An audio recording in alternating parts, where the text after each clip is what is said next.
আসসালামু আলাইকুম। আমি আগে বলেছি যে হযরত জিবরাইল আলাইহিস সালাম রাসূল করিম সাল্লাল্লাহু আলাইহি সাল্লামকে নামাজ শিক্ষা দিয়েছেন এবং নামাজের অর্থ নির্ধারণ করে দিয়েছেন।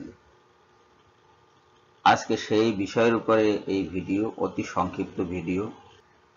এই ভিডিওতে 3টি হাদিস গ্রন্থ থেকে আমি উদ্ধৃতি দেব এবং প্রমাণ করব যে আমি যে দাবি করেছি তা সত্য। আপনারা ধৈর্য সহকারে দেখুন। এটি সালাতের বিষয়, শেষ পর্যন্ত দেখবেন। আপনাদের সময় আমি খুব বেশি নেব না, অল্প সময়ের মধ্যে শেষ করে দেব। ভিডিও শিরোনাম হলো সালাতের পদ্ধতি ও ওয়াক্ত আল্লাহ কর্তৃক নির্ধারিত। এটা মনে রাখবেন, এটা আল্লাহ কর্তৃক নির্ধারিত। হযরত জিবরাইল আলাইহিস সালাম কর্তৃক প্রদর্শিত, নবী করিম সাল্লাল্লাহু আলাইহি সাল্লাম কর্তৃক বাস্তবায়িত এবং সাহাবাগণ কর্তৃক অনুসৃত, মানে সাহাবাগণ অনুসরণ করেছেন। বুখারী শরীফ, সালাতের ওয়াক্তসমূহ, হাদিস নাম্বার 497।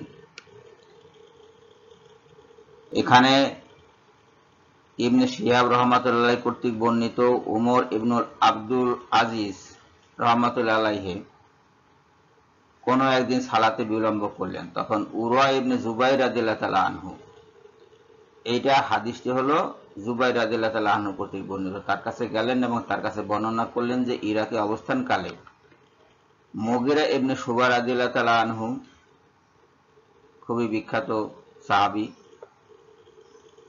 একদিন এক সালাত আদায় বিলম্ব করছিলেন। ফলে আবু মাসউদ আনসারী রাদিয়াল্লাহু তাআলা আনহু, ইনিও খুবই বিখ্যাত সাহাবী, তিনি তার নিকট গিয়ে বললেন, হে মুগিরা, তুমি কি অবগত নও যে জিবরাইল আলাইহিস সালাম অবতরণ করে সালাত আদায় করলেন আর রাসূলুল্লাহ সাল্লাল্লাহু আলাইহি ওয়াসাল্লাম সালাত আদায় করলেন? রাসূলুল্লাহ সাল্লাল্লাহু আলাইহি ওয়াসাল্লামও সালাত আদায় করলেন, পুনরায় তিনি সালাত আদায় করলেন, রাসূলুল্লাহ সাল্লাল্লাহু আলাইহি ওয়াসাল্লামও সালাত আদায় করলেন। মানে এখানে 5 ওয়াক্ত সালাতের কথা বলা হচ্ছে। এই হাদিস আমার পুরো পড়ার দরকার নাই, আপনারা সবাই লেখাপড়া জানেন, পড়তে পারেন। কাজেই আমি এই হাদিসটি দেখালাম, এর পরের হাদিসে আমি চলে যাচ্ছি। এটা হলো মুসনাদে আহমদ, প্রথম খণ্ড, নামাজের সময় সংক্রান্ত পরিচ্ছেদ সমূহ, নামাজের সকল ওয়াক্ত প্রসঙ্গে। এটা আরবি, হাদিস নম্বর হলো 88। আমি আরবি দেখাবো না, বাংলায় দেখাবো।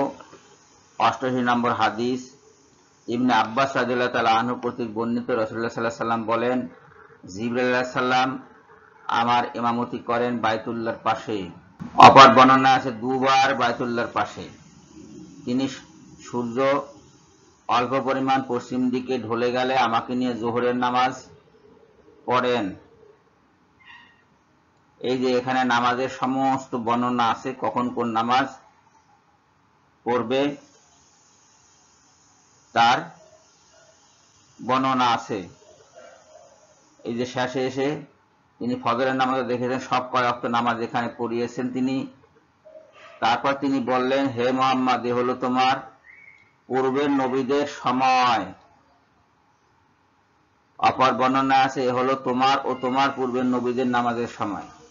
নামাজের সময় হলো দেখিয়ে দেয়া এত দুভয়ের মধ্যে।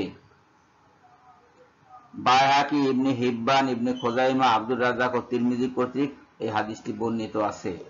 আমরা এখন অন্য হাদিসে যাচ্ছি। তিরমিজি শরীফ, প্রথম খণ্ড, সালাত অধ্যায়, সালাতের ওয়াক্ত,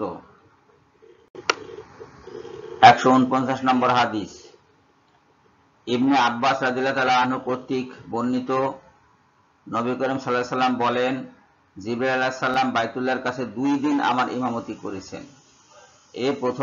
প্রথম দিন তিনি যোহরের সালাত আদায় করেছেন, যখন একটি বস্তুর ছায়া জুতার ফিতার মতো সামান্য লম্বা হয়। আসরের সালাত আদায় করেছেন, যখন একটি বস্তুর ছায়া তার সমান হয়। মাগরিবের সালাত আদায় করেছেন, যখন সূর্য ডুবে যায় এবং রোজাদার ইফতার করে। ইশার সালাত আদায় করেছেন, যখন শাফাক বা সূর্য অস্তমিত হওয়ার পর শেষ লালিমার পরবর্তী শুভ্রতা মিলিয়ে যায়। ফজরের সালাত আদায় করেছেন, যখন উজ্জ্বল হয়ে সুবহ সাদিকের উন্মেষ ঘটে।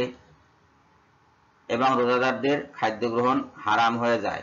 দ্বিতীয় দিন, এটা হলো প্রথম দিন, অর্থাৎ নামাজের প্রথম ওয়াক্ত তিনি প্রথম দিন দেখিয়েছেন। তিনি দ্বিতীয় দিন জোহর আদায় করেছেন, প্রতিটি বস্তুর ছায়া তার সমান হয় তখন পর্যন্ত, অর্থাৎ গত দিনের আসরের সালাত আদায় করার সময়।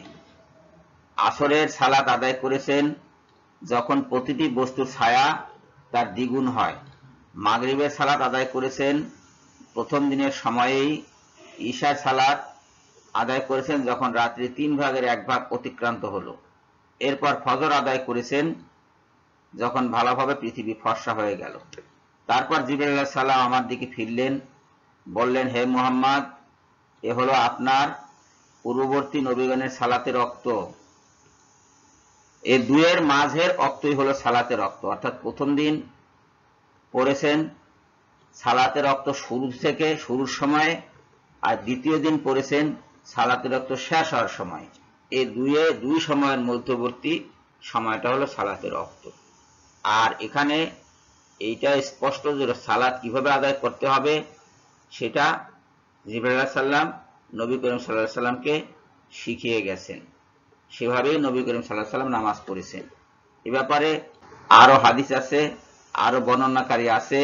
ইমাম তিরমিজি রহমতুল্লাহ আলাইহি বলেন, এ বিষয়ে আবু হুরায়রা, বুরায়দা, আবু মুসা, আবু মাসউদ আল আনসারী, আবু সাঈদ খুদরি, জাবির, আমর ইবনে হাজাব, বারা ও আনাস রাদিয়াল্লাহু তাআলা আনহু থেকেও হাদিস বর্ণিত আছে।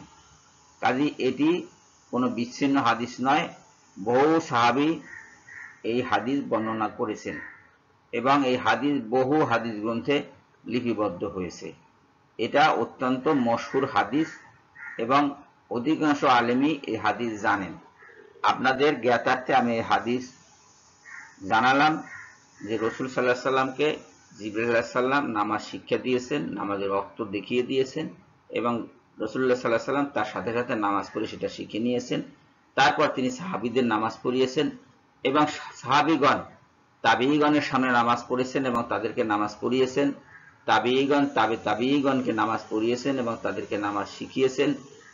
তাবেঈগণ পরবর্তী আলেমগণকে নামাজ শিখিয়েছেন এবং তাদেরকে নামাজ পড়িয়েছেন। আমরা সেই নামাজই পড়ছি। এই নামাজ বিচ্ছিন্ন কোনো নামাজ নয়। যারা দাবি করছে সদল রসুনের মতো লোকজন বা তাদের মতো অন্যান্য যে লোকজন আছে, তারা যে দাবি করে যে এই নামাজ কোরআনের নামাজ নয় এবং এটা পরবর্তীকালে আলেমরা বানিয়ে নিয়েছে, এই কথা সত্য নয়। এটা তাদের ভুল ধারণা। আমি এইটা জানানোর জন্যই আজকে এই ভিডিওটি করলাম এবং সংক্ষিপ্ত করলাম যাতে আপনারা বিরক্ত না হন। আপনারা যাদের দরকার এই পুরোপুরি বিষয়টা জানার, তারা ক্লিক করে থামিয়ে নিয়ে হাদিসটা ভালো করে পড়ে নিতে পারেন। সবাইকে ধন্যবাদ জানিয়ে বিদায় নিচ্ছি। আল্লাহ হাফেজ।